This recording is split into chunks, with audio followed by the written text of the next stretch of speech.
Atos do 8 de janeiro completam um ano. Evento Democracia Inabalada acontece nesta tarde para relembrar o dia em que o Brasil e o mundo assistiram à depredação das sedes dos três poderes. E você vai ver também. Polícia Federal deflagra a 23ª fase da Operação Lesa Pátria. Dessa vez, o foco são suspeitos de financiar os ataques de radicais. Brasileiros tiraram quase 88 bilhões de reais da caderneta de poupança em 2023. Apesar de alto, o valor foi menor do que no ano anterior.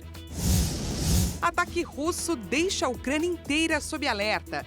2024 registra escalada do conflito no leste europeu. E ainda, Estados Unidos lançam primeiro foguete rumo à Lua após mais de meio século. Essas e outras notícias você confere a partir de agora. Olá, boa tarde para você. Seja muito bem-vindo a essa edição. Nós estamos ao vivo, agora 1h04 pelo horário de Brasília. E vamos juntos então conferir o que é notícia no Brasil e no mundo nesta segunda-feira. Hoje faz um ano dos atos de radicais contra os prédios dos três poderes em Brasília. Neste período, entre os 2.170 presos pelos ataques, 30 já foram condenados à prisão. Há um ano, milhares de pessoas invadiram os prédios dos três poderes em um ato contra a nova gestão. Com faixas, bandeiras e vestidos com as camisas da seleção brasileira, homens e mulheres marcharam com violência, destruindo tudo o que encontravam pela frente. O ato ficou marcado por depredação, prejuízos e a prática de diversos crimes. Nos dias 8 e 9 de janeiro de 2023, 2.170 pessoas acabaram presas pelos atos antidemocráticos. Entre elas, 1.354 foram denunciadas pela Procuradoria-Geral da República e viraram réis em inquéritos no Supremo Tribunal Federal. As investigações abrangeram incitadores e executores dos atos. Até o momento, o plenário da Corte Suprema julgou e condenou 30 pessoas. As penas variam de 3 anos de prisão em regime aberto a 17 anos de detenção em regime inicial fechado. Outros 30 indivíduos aguardam julgamento em plenário virtual, em sessão que termina no dia 5 de fevereiro. O ministro Alexandre de Moraes, relator dos casos na corte, validou 38 acordos de réus que não participaram presencialmente das invasões, mas contribuíram para a realização das ações de depredação. Além de confessarem os crimes, os réus se comprometeram a pagar multa e prestar 300 horas de serviços à comunidade ou a entidades públicas e a não cometer delitos semelhantes nem qualquer outro crime ou contravenção penal. Até o momento, mais de 300 denunciados por instigar os atos de 8 de janeiro manifestaram interesse em assinar os termos. Os réus que podem fechar acordo são aqueles que respondem pelos crimes de incitação e associação criminosa, com penas máximas que não ultrapassam 4 anos de reclusão. 8 dos presos acabaram condenados pelo STF. Outros 33 são réus denunciados como executores dos crimes praticados em 8 de janeiro e 2 acabaram transferidos para um hospital psiquiátrico. A pedido da PGR, 25 pessoas investigadas por financiar ou incitar os crimes seguem presas. E os prejuízos dos ataques do 8 de janeiro em Brasília foram estimados em mais de 26 milhões de reais. A Advocacia Geral da União entrou com ações civis públicas contra cerca de 130 pessoas que participaram da invasão e depredação de prédios públicos no dia 8 de janeiro. O órgão pede a condenação para o ressarcimento dos danos causados ao patrimônio público. Só a destruição no edifício sede do Supremo Tribunal Federal causou prejuízos que passam de 8 milhões e 616 mil reais, com 951 itens furtados, quebrados ou completamente destruídos. Além disso, a despesa para a reconstrução do plenário, com troca de carpetes, cortinas e outros itens, foi de mais de 3 milhões e 400 mil reais. Com isso, só no STF, o valor estimado ficou em cerca de 12 milhões de reais em prejuízo para os cofres públicos. E um forte esquema de segurança foi montado na esplanada dos Ministérios em Brasília para a cerimônia que relembra um ano dos atos radicais do 8 de janeiro. Para marcar a data, terá início daqui a pouco o evento Democracia Inabalada, no Salão Negro do Congresso. Evento que contará com a presença e o discurso dos chefes dos três poderes. E para garantir a segurança, um esquema foi reforçado. Mais de 2.000 policiais militares foram mobilizados para atuar, se necessário, na esplanada, e a Força Nacional conta com 250 homens para garantir a segurança na área do Palácio do Planalto. O Congresso Nacional está isolado de forma preventiva com gradis. Além do policiamento presencial, as vias estão sendo monitoradas por meio de câmeras e também de drones. As imagens são transmitidas ao vivo para o Centro Integrado de Operações de Brasília. As equipes de inteligência das corporações federais e distritais acompanham a movimentação nas redes sociais para identificar qualquer mobilização suspeita. O objetivo do ato é ressaltar o compromisso com a democracia e a preservação dos valores institucionais. Trazemos agora um dado importante. Uma pesquisa da Genial Quest mostrou que, um ano depois, 89% dos entrevistados ainda condenam os atos de radicais do 8 de janeiro. Números que revelam uma queda de 5 pontos percentuais em relação a fevereiro do ano passado, quando os brasileiros que não aprovavam o ato representavam 94% dos entrevistados. Para a gente entender o que significou, de que forma essa data marcou a história e as sequelas que nós brasileiros herdamos diante do mundo, esse é o tema da nossa entrevista de hoje.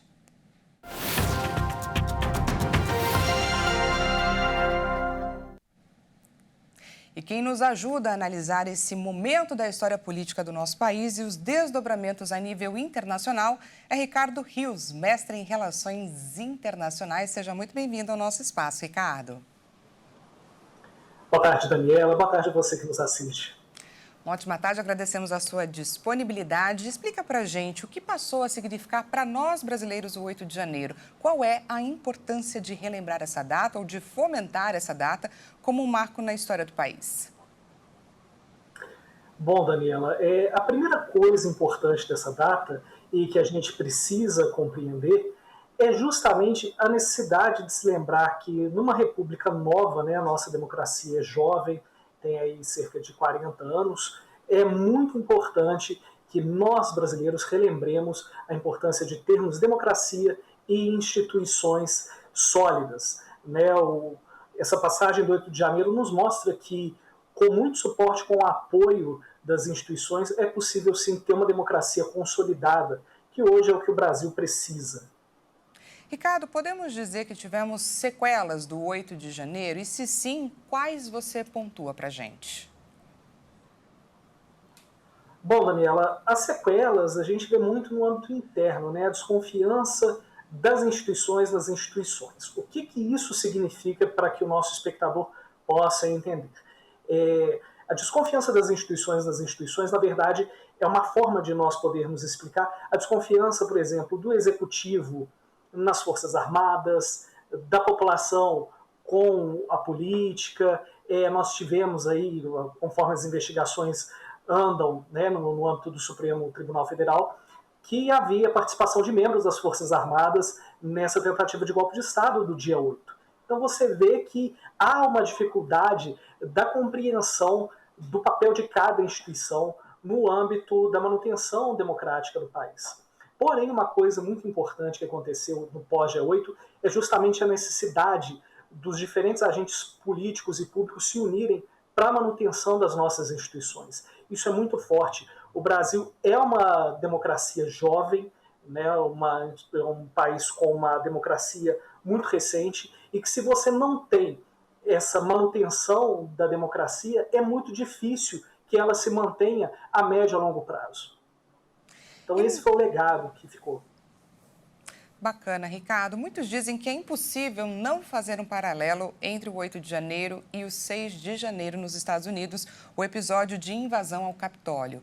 Eu gostaria que você pontuasse para a gente as semelhanças e as diferenças entre os dois casos e os seus desdobramentos. Podemos dizer que a democracia resistiu nesses dois países? Daniela, é muito interessante essa pergunta, porque se a gente pensar, não há a tradução do termo golpe de Estado na língua inglesa. Né? Nos Estados Unidos, na Inglaterra, em países anglófonos que falam a língua inglesa, você tem o termo em francês, que é o coup d'état, né? O golpe de Estado. Não existe esse termo na língua inglesa. Então, para o americano médio, foi muito chocante saber que tudo aquilo que ele defendeu a vida toda estava por um risco, né? Estava prestes a desmoronar. Isso para os Estados Unidos foi muito chocante. O que para nós, essas tentativas de golpe de Estado na América Latina nos últimos 50, 60 anos, são coisas do dia a dia, para o público americano foi uma novidade. Então a primeira semelhança que eu vejo entre os dois casos, além da violência, da tentativa da ruptura do Estado Democrático de Direito, também a necessidade de se marcar como uma data. Né? Na história, nós temos vários momentos importantes do país que são marcados por datas, por exemplo, o 7 de setembro, pensando numa insurreição aqui, o 21 de abril, né, em Confidência Mineira. Todos esses marcos têm uma data simbólica. E você vê que nos Estados Unidos, o 6 de janeiro já entrou no calendário dessas lembranças, como, por exemplo, o 4 de julho, que é a independência americana, e aqui no Brasil, o 8 de janeiro não virou um feriado, mas virou essa data a se lembrar, a se ressaltar. Né? Mas existem diferenças muito importantes também. Eu acho que a primeira diferença que nós temos do 6 de janeiro para o 8 de janeiro é a questão das punições.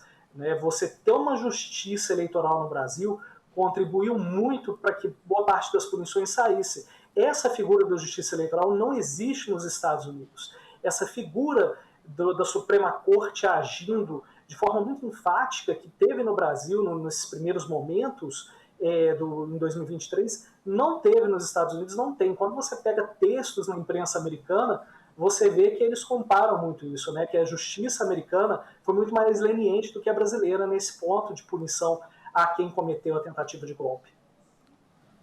Tá certo, nós conversamos com Ricardo Rios, mestre em Relações Internacionais. Muito obrigada pela sua participação aqui com a gente. Eu que agradeço, Daniela. Uma boa tarde a você e a todos que nos assistem. Para você também, Ricardo. Até mais.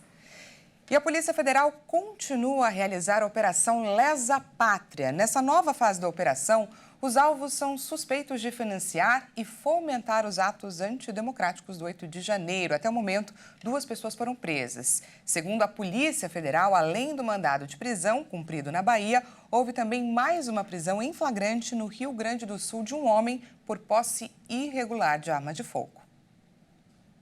Um ano depois, a Polícia Federal segue fazendo operações contra os ataques aos prédios dos 3 poderes em Brasília, no dia 8 de janeiro de 2023. A nova fase da Operação Lesa Pátria cumpre nesta segunda-feira 48 ordens judiciais. Nessa 23ª fase, são cumpridos 47 mandados de busca e apreensão e 1 de prisão. Os alvos são suspeitos de financiar e fomentar os atos antidemocráticos de 8 de janeiro do ano passado.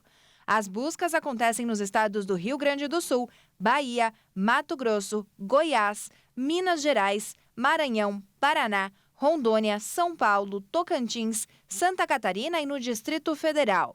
O ministro do Supremo Tribunal Federal, Alexandre de Moraes, determinou também a indisponibilidade de bens ativos e valores dos investigados. As investigações continuam em curso e a Operação Lesa Pátria se tornou permanente. De acordo com a Polícia Federal, os atos extremistas constituem, em tese, crimes de abolição violenta do Estado Democrático de Direito, dano qualificado, associação criminosa, incitação ao crime, destruição e deterioração ou inutilização de bem especialmente protegido. E agora, mudando de assunto, os brasileiros tiraram quase 88 bilhões de reais da caderneta de poupança em 2023. Mas, segundo o balanço do Banco Central, a saída de recursos foi menor do que a registrada em 2022. E veja a seguir, ataque russo deixa a Ucrânia inteira sob alerta. E ainda, Estados Unidos lançam primeiro foguete rumo à Lua após mais de meio século. A gente volta já já, não perca!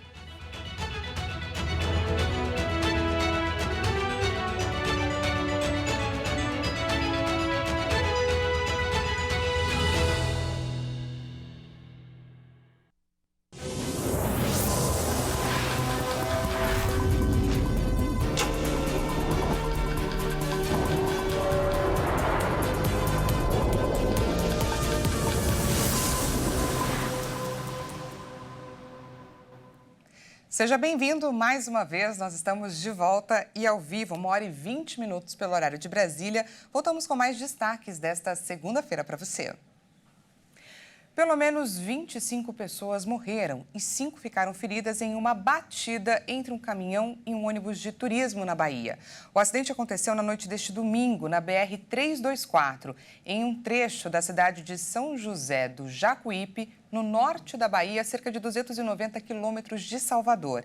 Entre as vítimas estão 22 passageiros do ônibus de passeio e 3 pessoas que estavam no caminhão.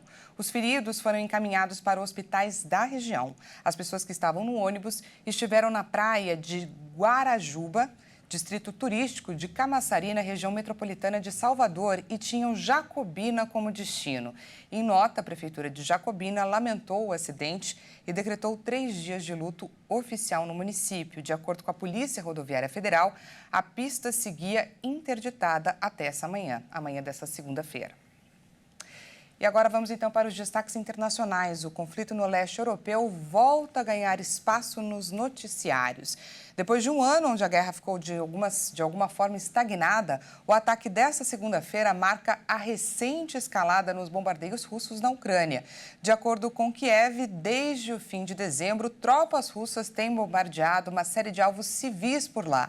Neste ataque, 4 pessoas morreram e várias ficaram feridas. A Rússia lançou um ataque em larga escala contra a Ucrânia nesta segunda-feira. De acordo com as autoridades ucranianas, todas as regiões do país entraram em alerta de risco para ataques aéreos e a população foi orientada a buscar abrigo em lugares seguros. Diante da ameaça, dezenas de pessoas correram para estações de metrô. Segundo a Força Aérea da Ucrânia, 18 mísseis e 8 drones foram interceptados. Em Kryvyi, no sul do país, mais de 15 mil pessoas ficaram sem energia. Um shopping center e vários edifícios foram danificados. Em Kharkiv, no leste da Ucrânia, bombardeios atingiram uma indústria e uma instituição educacional. Já em Zaporísia, no sudeste, 4 pessoas ficaram feridas após explosões em áreas residenciais. Os ataques desta segunda-feira fazem parte de uma escalada recente de bombardeios russos na Ucrânia, contrastando com o cenário da guerra no país ao longo de 2023, com ações mais concentradas nas frentes de batalha. Segundo autoridades ucranianas, desde o fim de dezembro, tropas russas têm bombardeado uma série de alvos civis ao redor do país vizinho. E a guerra entre Israel e Hamas entrou no 4º mês neste domingo sem perspectivas de trégua. 2 jornalistas morreram após terem sido atingidos por novos bombardeios israelenses. As mortes de 2 jornalistas causaram comoção no território palestino.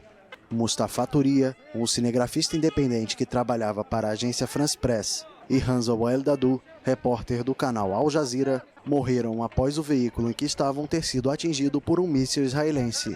O pai de Hamza, Wael Al-Dahdouh, editor-chefe do escritório da Al Jazeera na faixa de Gaza, foi recentemente ferido em um bombardeio. A esposa de Wael e outros 2 filhos já haviam sido mortos em um ataque lançado por Israel logo nas primeiras semanas de guerra. Segundo o Comitê para a Proteção dos Jornalistas, pelo menos 77 profissionais de imprensa morreram em Gaza desde o início do conflito. O mundo precisa ver o que acontece em Gaza com os 2 olhos, não apenas com o olhar israelense. Todos precisam ver o que acontece com o povo palestino. O que Hamza fez contra eles, o que minha família fez, o que os civis fizeram. Não fizeram nada, mas o mundo fecha os olhos para o que acontece em Gaza. Israel informou no sábado o desmantelamento completo de um comando do Hamas ao norte de Gaza e bombardeou durante toda a noite a cidade de Rafah, no sul do enclave, que faz fronteira com o Egito. O exército israelense anunciou que vai focar os ataques contra o sul e o centro do enclave, onde disse haver campos de refugiados lotados de terroristas. O Ministério da Saúde, subordinado ao Hamas, informou neste domingo que mais de 22.830 pessoas já morreram em Gaza desde o início do conflito em 7 de outubro. Israel afirma que a guerra só vai ter fim quando o Hamas for eliminado e todos os mais de 130 reféns que ainda estão em cativeiro forem libertados. E os Estados Unidos lançaram nesta segunda-feira a primeira nave do país com destino à Lua, após mais de meio século. Vamos ver. O novo foguete Vulcan Centaur da United Launch Alliance decolou da estação da Força Espacial dos Estados Unidos em Cabo Canaveral, na Flórida, para a viagem inaugural que transporta o módulo de pouso no lar Peregrine da Astrobotic. Se tudo caminhar conforme o planejado, o pouso vai ocorrer em uma região de latitude média da Lua, chamada Baía da Aderência, em 23 de fevereiro. Até agora, um pouso suave no satélite natural da Terra só foi alcançado por algumas agências espaciais nacionais. A União Soviética foi a primeira em 1966, seguida pelos Estados Unidos, que continuam a ser o único país a ter levado humanos à Lua. Os Estados Unidos recorrem ao setor privado em um esforço para estimular uma economia lunar mais ampla e enviar as próprias naves espaciais a baixo custo. O pouso controlado na Lua é um desafio, já que cerca de metade de todas as tentativas termina em fracasso. Na ausência de uma atmosfera que permita o uso de paraquedas, terrenos traiçoeiros devem ser navegados com a utilização apenas dos propulsores das naves para frear a descida. Essa edição fica por aqui. Muito obrigada pela sua companhia. Não se esqueça que daqui a pouquinho, a 1h50, Caroline Povoleri chega com mais informações. Uma ótima tarde de segunda-feira para você e amanhã a gente volta a se encontrar às 8h30 da manhã. Não perca!